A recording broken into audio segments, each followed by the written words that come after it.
Price Lord. இந்த நாளிலும் தேவன் உங்களோடு பேசுகின்றதான வேத வசனம் யோபு 5வது அதிகாரம் 24ஆம் வசனம். உம்முடைய கூடாரம் சமாதானத்தோடு இருக்க காண்பீர், உம்முடைய வாசஸ்தலத்தை விசாரிக்கும் போது குறைவை காண மாட்டீர்.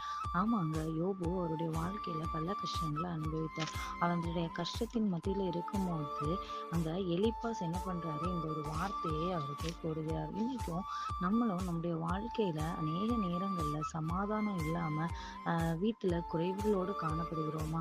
அந்த குறைவுகள் எல்லாம் நிறைவாக்கணும், சமாதானத்தை பெற்றுக்கொள்ளணும்னா நம்முடைய வாழ்க்கையில அனுதின வேத வாசிப்பும் ஜெபமும் ஆண்டவரோடு உள்ள உறவும் ரொம்ப ஸ்ட்ராங்கா இருக்கணும். அந்த உறவு நேர்த்தியா இருக்கணும்.